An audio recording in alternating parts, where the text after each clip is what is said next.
So guys, by the time Tinubu and all his cronies finish with Nigeria, there will be no Nigeria left for us.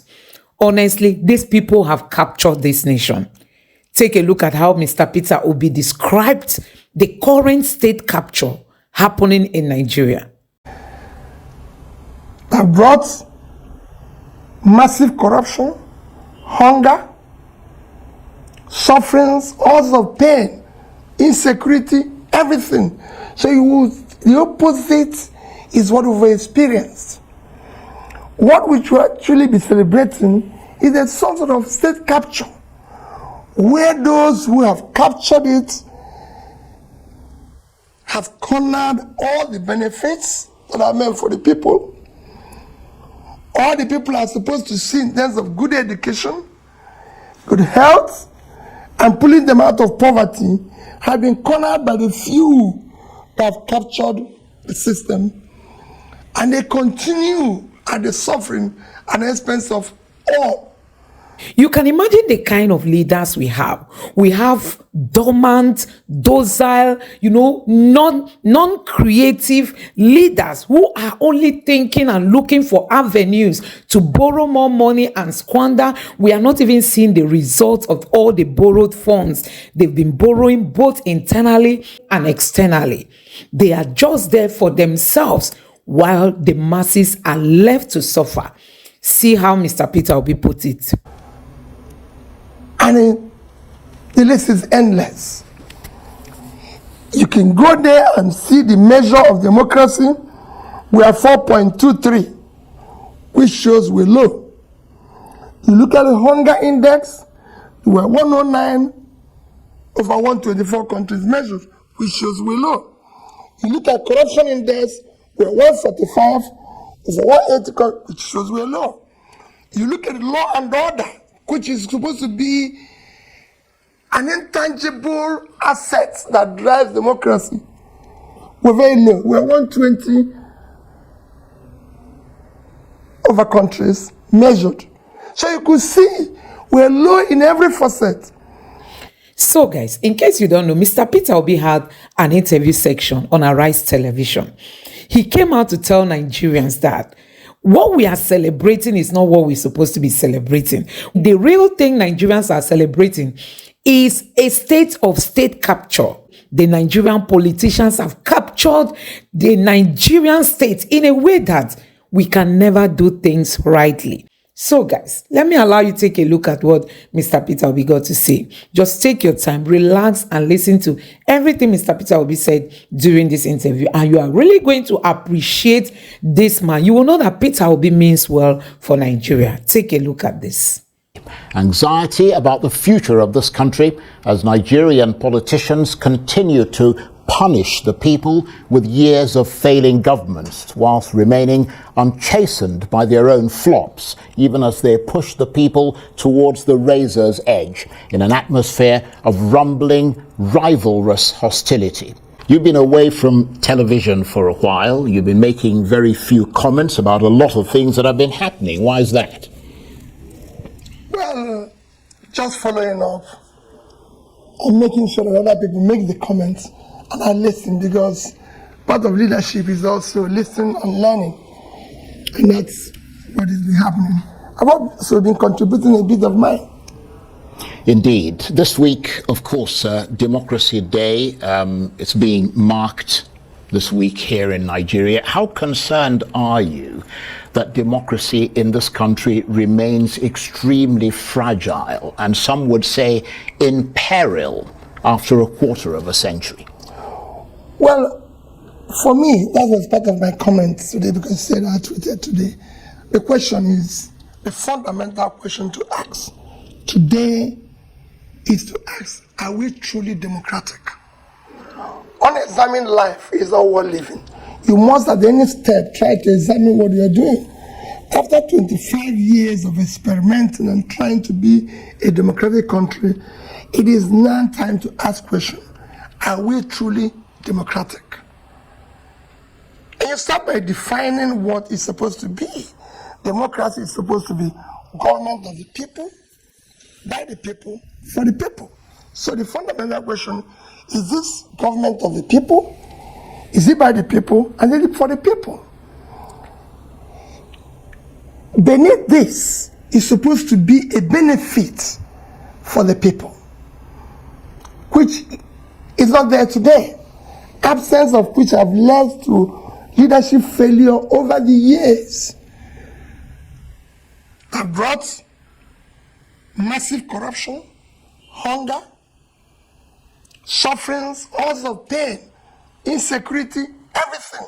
So the opposite is what we've experienced. What we should actually be celebrating is a sort of state capture, where those who have captured it have cornered all the benefits that are meant for the people. All the people are supposed to see in terms of good education, good health, and pulling them out of poverty have been cornered by the few that have captured the system.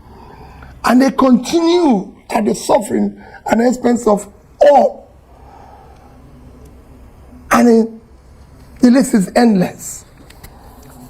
You can go there and see the measure of democracy. We are 4.23, which shows we're low. You look at the hunger index, we are 109 over 124 countries measured, which shows we're low. You look at corruption index, we're 145 over 180, which shows we're low. You look at law and order, which is supposed to be an intangible asset that drives democracy. We're very low. We're 120 over countries measured. So you could see we're low in every facet. If you compare even the electoral process that brings our leaders into office, again, we're very low. Let's just take the recent 3 elections in comparable countries of South Africa, India, Mexico. In all these 3 countries, first is that over 60% of registered voters participated in voting. Polling booths opened, over 80% opened on time and closed on time without incidents, no ballot snatching, no this and everything. And results were transmitted electronically without any hitches, no glitches, nothing. Well, there was a slight hitch in the South African transmission, but not to the degree. No, it didn't affect the result because every party accepted it. It was a very minor thing. I watched it sitting down in my own sitting room from beginning to the end. India, that was supposed to have over, the people that voted in India are 3 times the Nigerian population. Yet you could see it. The election was accepted. In our own case, less than 25% of the voters participated. And indeed, those who came out, many of them were prevented from Thank voting. you. At the polling booths, did not open on time, closed late, early, with all sorts of fraud and everything. And when you think about it, in these countries that I mentioned, these were carried out by ordinary citizens. In our own case, despite all this fraud, glitches, everything, it was being executed by professors. So there must be something we need to re-examine and ask ourselves question, how do we get it right? For our children, for the future generation, we can't continue on this path. So how do we get it right? By doing it rightly. The government can stamp and say, I recall late President Yaradua, who's admitted that the process that brought him to office is faulty. And he was bent on changing it and putting the right steps to do that. So do you think which was followed up by Jonathan? Right. And participated in an election where for the first time the ruling party and the president lost the election. Just like you can see in the way I've just told you, the ANC in South Africa had a reduced position. In India, the same thing happened. They accepted it. So do you think that the reason for this problem that you've identified is politicians in power consciously refusing to give those institutions the latitude to operate? Exactly. And making sure it happens. Institutions must be respected by those in office. They must make sure for the future of the society, for the future of our children, a leader or those who are in leadership must do things rightly. So in that regard, when you look at the highest office in this country, an office that you aspire to, what do you see? Do you see an individual that respects or does not respect the rule of law, and who, through his actions and those of his deputies and possibly ruling party, supports or does not support the fabric of this country's democracy? You can, if Charles, I leave this, you can ask ordinary Nigerians. Well, I'm asking you. I don't think they do. No. They don't. That's why it's happening. If they do, it won't happen. You do recognize, though, that a lot of the people who are in power have inherited decades of rot, and you can't wave a magic wand and all that rot will disappear. Charles, I don't like discussing yesterday. No matter where you start, if you mean well, you can start correcting them. The role of a leader is not to remind people of the past, or mention the past, or think about the past. Your role is to show the path by doing things that are right. Change starts from you. By you, if you decide to walk the right path, that's how it starts. You can decide, okay, yesterday it was wrong. That's even part of why we hired you. Because it was wrong yesterday, we didn't hire you to remind us or start giving us the excuse, but to show the solution and how best to do it. That is leadership. So in that respect, after 25 years of unbroken democracy, which Nigeria is marking this week, are we walking on the edge of a razor blade, as someone put it? Are you pessimistic or optimistic? Very, very pessimistic. We're actually walking in the right direction. In the right direction? In the wrong direction. In the wrong direction. We're actually walking in the wrong direction. Right. Very wrong direction. And we need to change it and walk in the right direction. And it has to start from the number one person. Well, let's assess that walking in the right direction or wrong direction and that number one person. Let's turn to President Tinubu's first year anniversary. After 1 year in office, do you think he has displayed the strength and the ability to tackle Nigeria's many problems? Are you impressed with mega projects, for example, like the Lagos-Calabar Highway? Well, I've never made comment about 1 year in office. The reason why is simple. I would say that President Tinubu have kept to his campaign promises. Throughout the campaign, he consistently maintained that he will continue from where Buhari stopped. And that is done very well. I would say excellent. I'll give him excellent pass mark. And it's very simple. It's just dollar was 460, is now 1,005.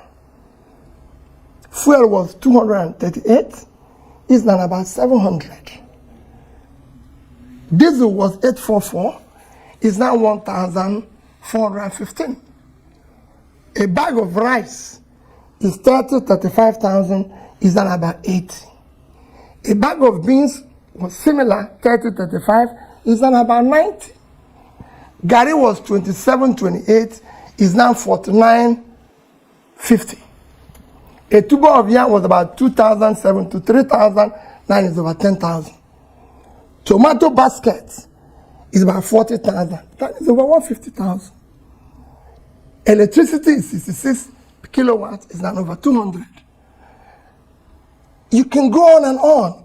Our debts, even bread, which is a basic thing, other countries that subside, like Egypt, bread, smaller, medium bread was 450 naira. It's now 900 naira. The big one is 900, is 1,005. Our debt, like I mentioned, was 87. By end of last year, it was actually 97. The highest we've done within that short period. Now is about over 100 trillion. In fact, this year alone, the government, through the Central Bank of Nigeria, have issued and taken from the system borrowing of over 16 trillion naira. You can imagine the interest at almost 20%. It's about 3.2 trillion after 12 months. At that, last year, in the period of 9 months, we spent about 5.7 trillion servicing as debt interest on our payment. So add that. So overall, you've done well. Let's even go back to the overall of the economy. By the time he took over last year, we were still the biggest economy in Africa with $477 billion as our GDP, followed by South Africa, Egypt, Algeria, and Morocco. Today, we are number 4. South Africa is number 1 now, I think about $373 billion.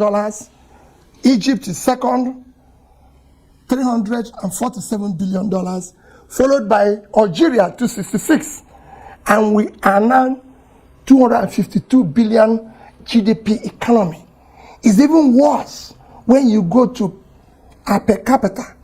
We are actually 1/4 of per capita of the list of these nations that I mentioned.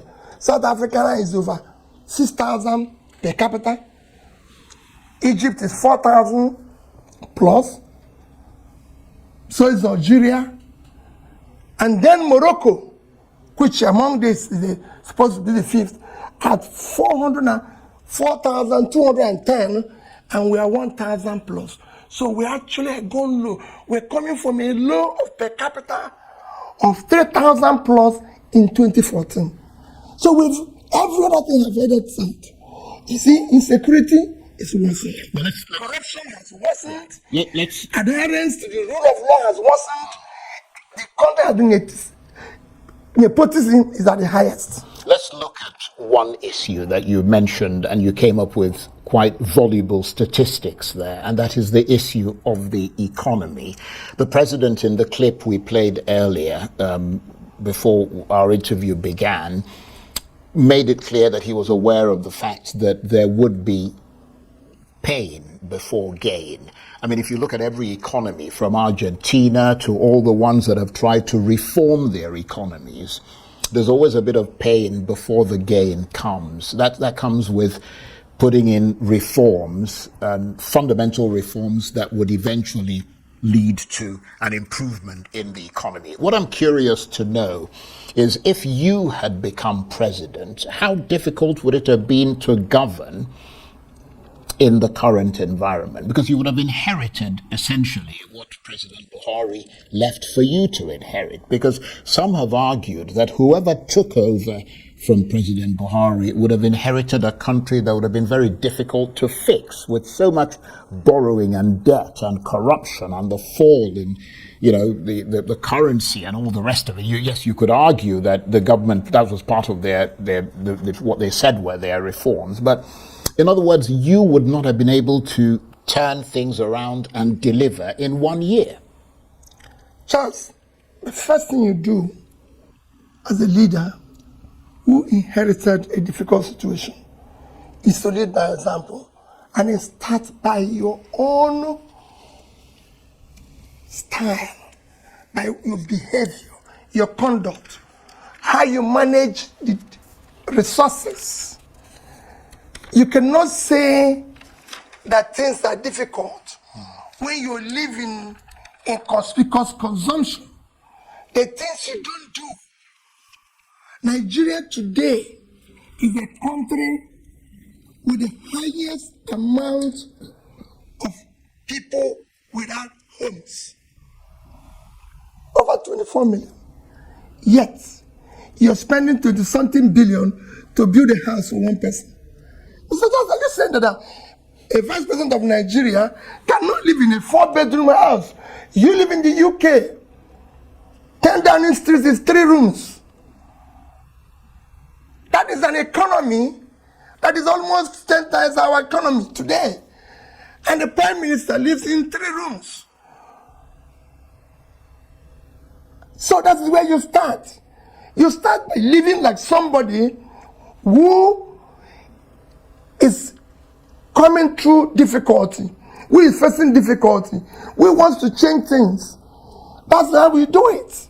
You don't engage in what we've been doing, buying vehicles, partying and everything, as if things are normal.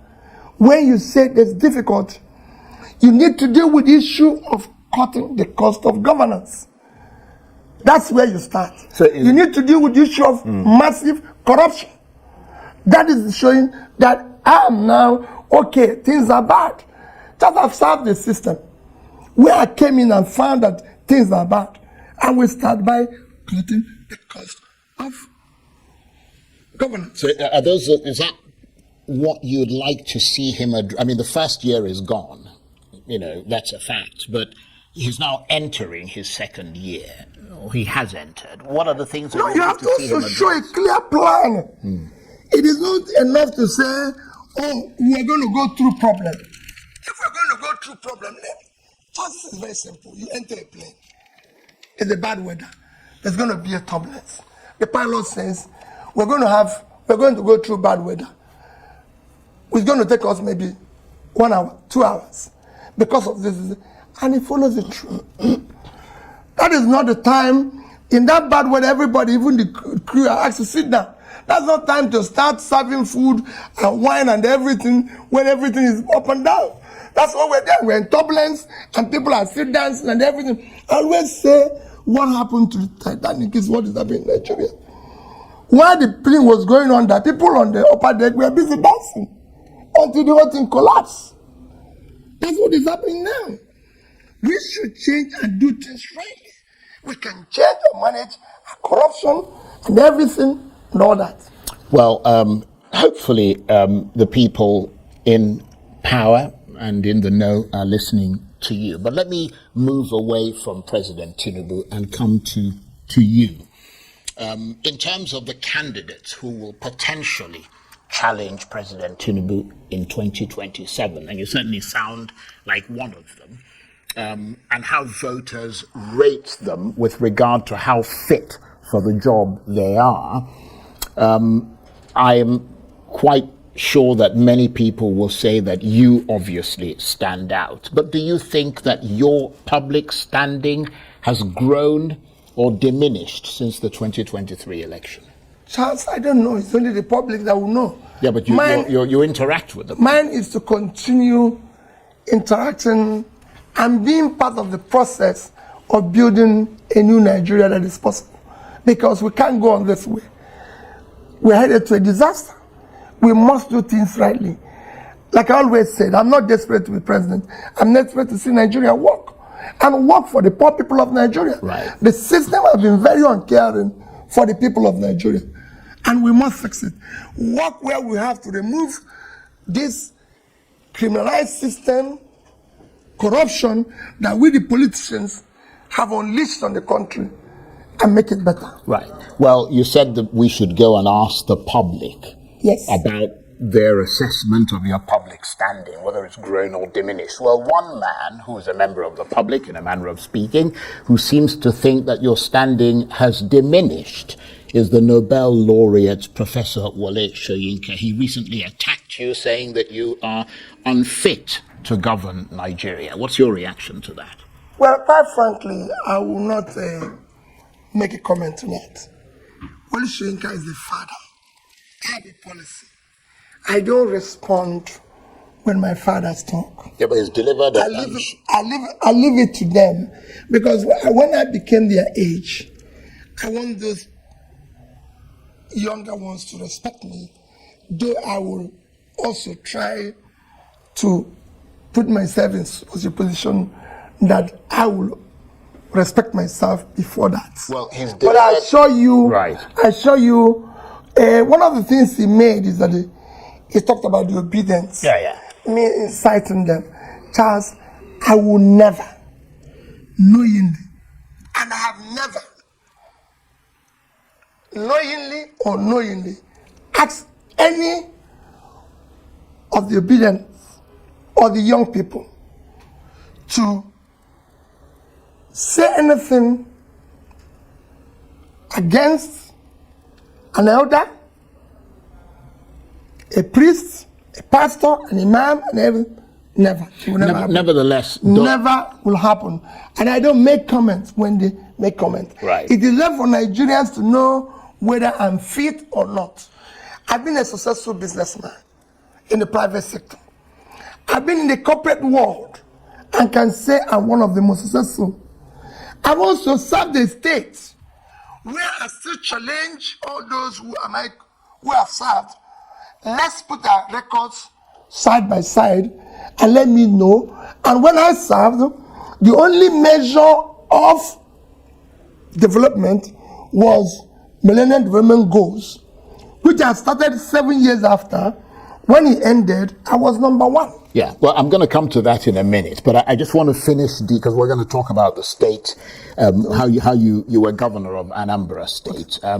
But just returning to Wole Soyinka briefly, you said you've never incited people against him or anyone else. I will never do it. But does he have a point when he says that by not controlling, or at least trying to control the online trolls who he says are obedience and are responsible for the insults directed at him, that you are tacitly encouraging such behavior? No human being on earth that I know today have controlled online trolls. Nobody. Go and see what they write about me. It's even worse than what they write about him.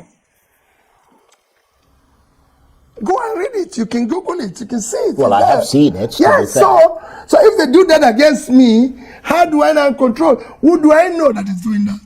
It could actually be those who are friends who claim that they are obedience, doing it in order to make him make such statements. But like I said, he remains a revered father. Okay. And I respect him, and I'll keep respecting him. Right, let's move on from there. What about the other person who seems to have taken aim at you? And that's the former Director General of your campaign organization, Doyin Okupe. I mean, having supported you in 2023, he now believes that Bola Tinubu is the best of the 2023 presidential candidates. I mean, at the very least, that must hurt. What's your reaction? No, it doesn't hurt me. It's a personal assessment. It's just personal to him. And like I said, Charles, all these things that happened, I don't want to make comment about them because what we are talking now is the present position. Is Gary cheaper? Yeah, but those kinds of comments are damaging to you. No. He's saying those things. If you do make Gary, or yam cheaper, fine with me. Right. If it's going to help in managing the whole corruption we pass, fine with me. Let's deal with the issues of the president. Whenever people are talking, this person said, Charles, I don't do politics of he said, she said. No. Let's deal with the issues. We have a problem. We have a big problem. Look at what everyone has said.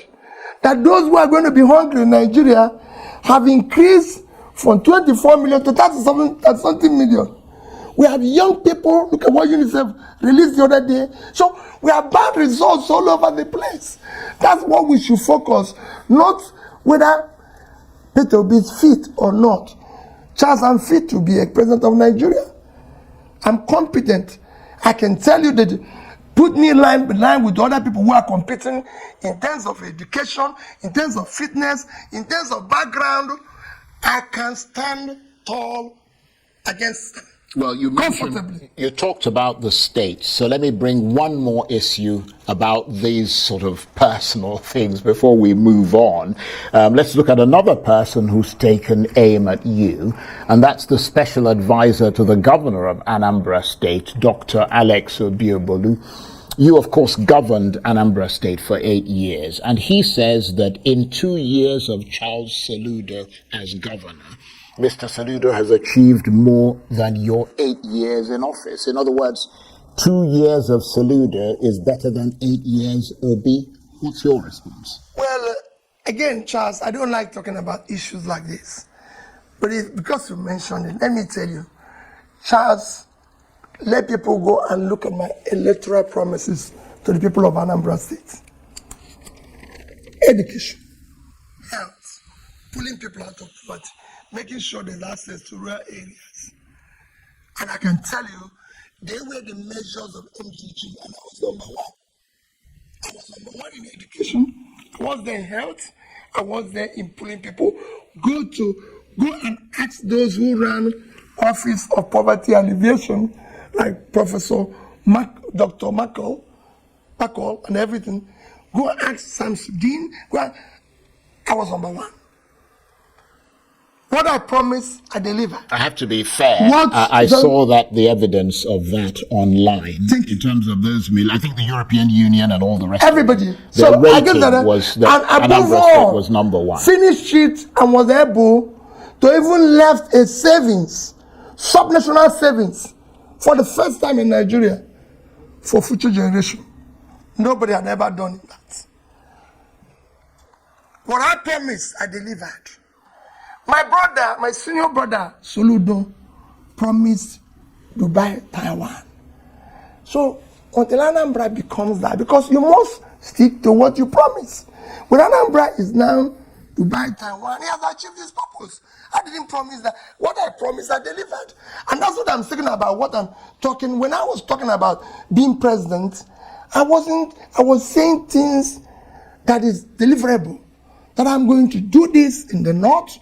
We're going to make sure we go to the north and turn around the uncultivated land, do this. I wasn't really, I had what I wanted to do, and I would have started from day one and show the direction. That's how it works. Let's turn to the other debate that's going on at the moment about the future of the Labour Party, because in a sense there appears to be a parallel there to the issue that Professor Soyinka was talking about, which is the issue of non-intervention on your part. We don't seem to be hearing of you intervening to sort out what to the public appears to be very toxic divisions within the Labour Party. No, there's no toxic division within the Labour Party. That I can tell you. And I'm intervening. Charles, when fathers intervene in their family, it is not a public affair. I'm a leader in Labour Party, and we're talking. And I assure you that whatever is in problem or crisis in Labour Party is not up to 10% of what happened in other parties. And we will resolve it. And do so amicably. Right. Nevertheless, there appears to be, I mean, you said you're doing it privately. No, we're doing that. We're doing it. But there are a lot of people in the Labour Party who are doing theirs publicly. And in that context, there appears to be an extraordinary realignment taking place within the Labour Party. At the outset, it was Mr. Papa and Mr. Arabambi and all the rest of it taking aim at Julius Abure, the chairman of the Labour Party, accusing him of forgery, fraud, and all the rest of it. And now they've realigned themselves and are now publicly saying that they are working together against you and the obedient movement. What is actually going on there? I mean, it's just a party in absolute tatters. They're not working against me. I can tell you. Nobody. They're not working against me. But that's what they said. You know, some elements try to say that. If you want to know, wherever Labour Party is doing anything, come out and you see who they will announce as the leader. And you will see it in the coming days. where we'll go out in certain functions. I've never been in any function where somebody said, we're working against this man. No. Well, they may not say it directly to your face, No, but they're saying it in public. No, it's that same thing. We're talking about people saying things that are not reality. That same thing. People can say it, but when Labour is doing something, when I appear, you will see who is the leader. Simple. Do you, though, intend to remain in the Labour Party, given, at least from the way it looks to the public, how impossibly difficult it seems to resolve the conflicts within the party? No, we don't have that. We don't have that type of conflict you're mentioning. People are just exaggerating what is there. I'm a faithful member of Labour Party. Right. And we, like I always say, so you remain a member? I remain there. I remain there. Right. I remain there. I'm a member of Labour Party.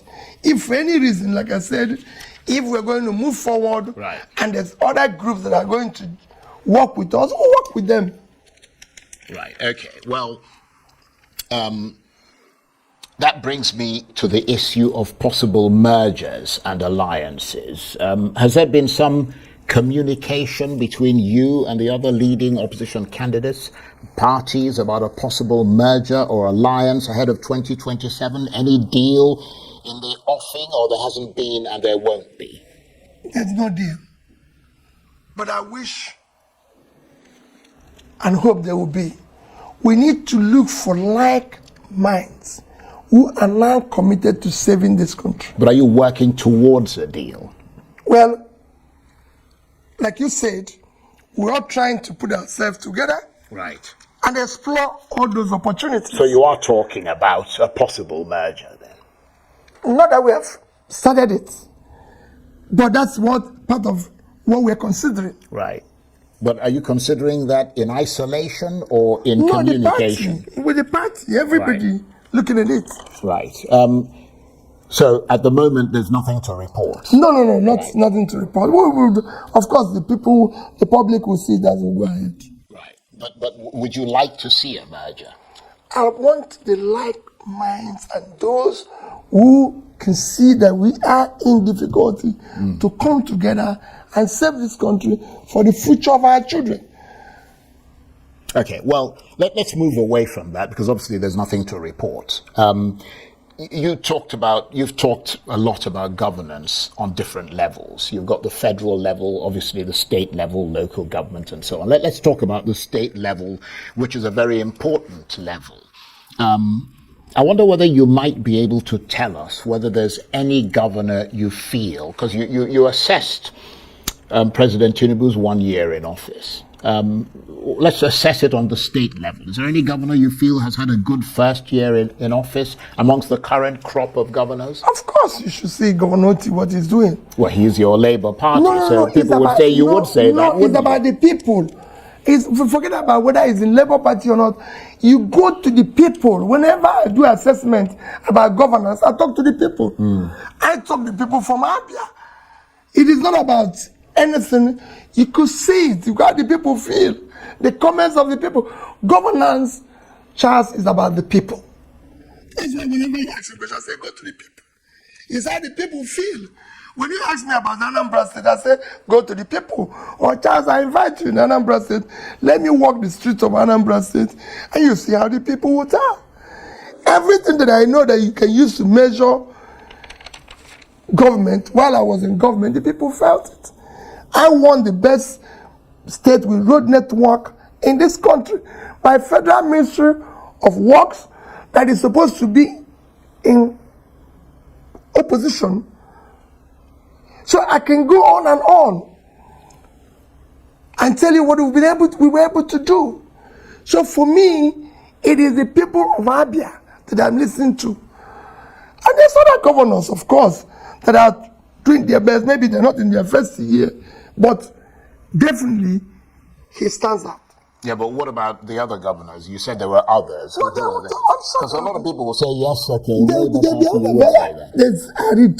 These are based on what I read. Right. I used to tell people that, considering what is happening in Borno, that I see the governor, there, Zulum, trying to contain the insecurity. And at times, take it on first hand and everything. So quite frankly, it's for me to assess the other states. I didn't go assessing them. Now I'm at point where I'm going to look at what is happening in different states and ask questions from the people. But I don't make comment unless it's from the people. Right, I understand that. Now, you mentioned state capture at the beginning Yes. of our chat. Which is a huge corruption. Yes, and you used the example of elections that have taken place in South Africa, Mexico, India, where the Electoral Commission is seen to be independent and has done the job that they were charged with doing. What would you do with the Electoral Commission in Nigeria? Same thing. Insist that they do their work independently. And that democracy is what it should be, if I have the opportunity. Charles, I've served as a governor.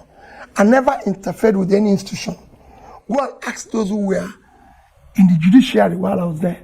Not one day did I interfere. Go and ask those who were in education like university. Not one day. Go and ask the police, the army, all security, whether there's one day Peter Obi said, go and arrest this person or do this is wrong. In fact, when I was doing my second tenure, go and ask the security people that came to meet me, INEC, DSS, police, army, they came to meet me. And I told them, all I want is let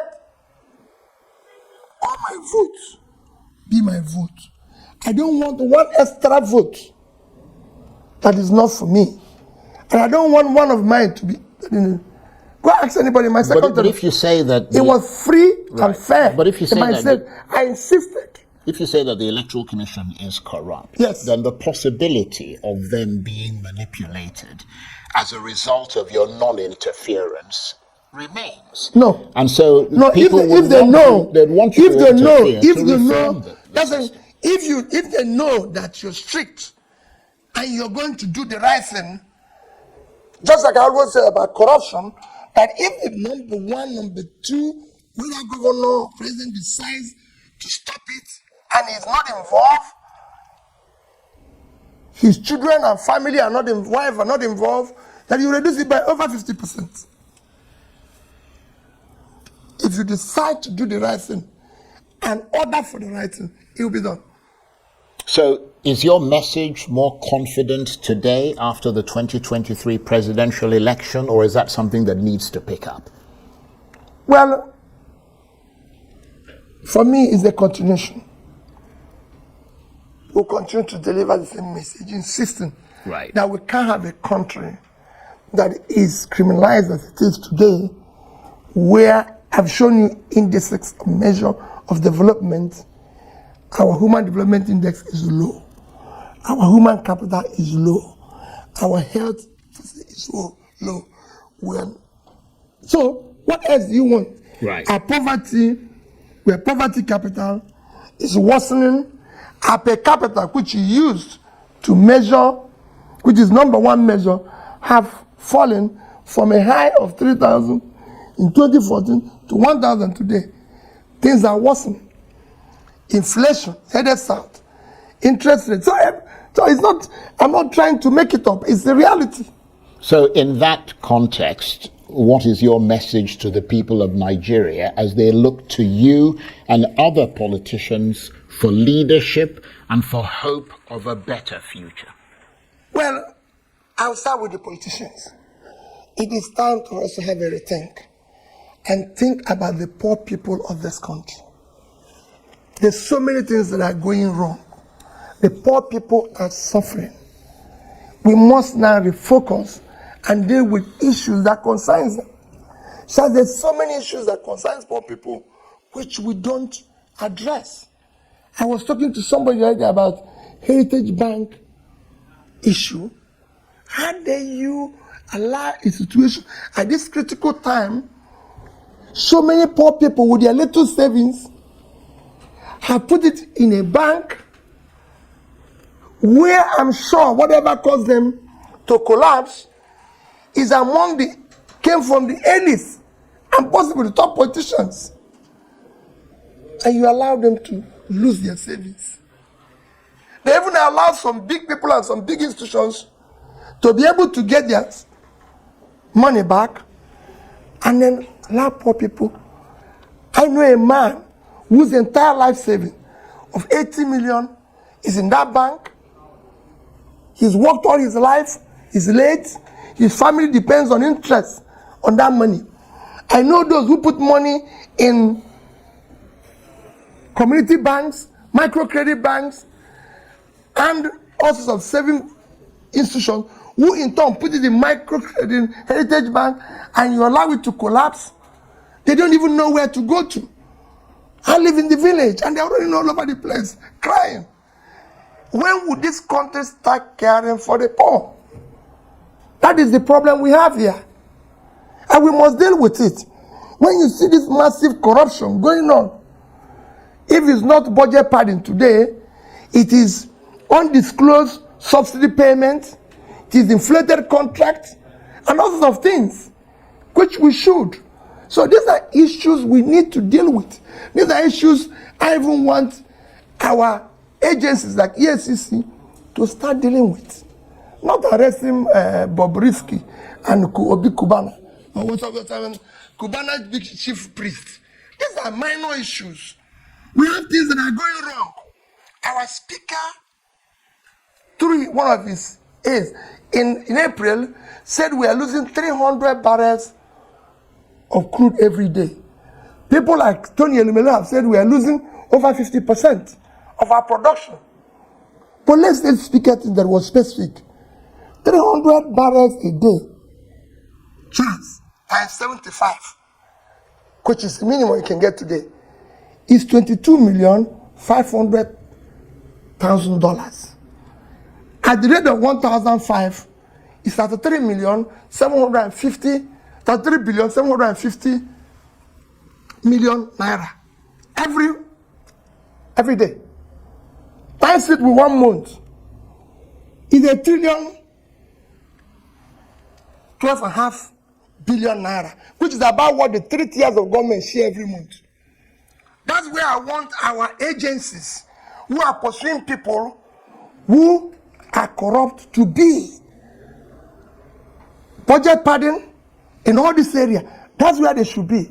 Facing it squarely, not arresting Bobrisky because he dressed like a woman and spent about maybe 500 naira. I can assure you that if you call Nigerians today and say, hey, we're going to feed only women in this longer time, just, I don't know, all men will dress like women and go and collect the food because we're all hungry.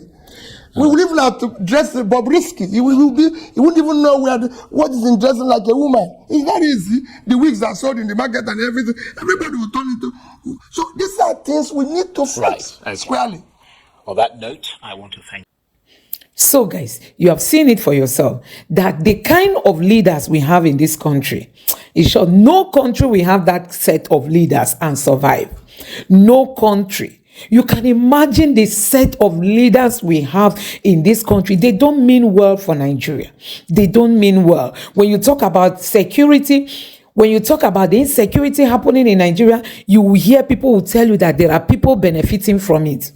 When you talk about, the oil that is being stolen, they will tell us that there are some politicians benefiting from it.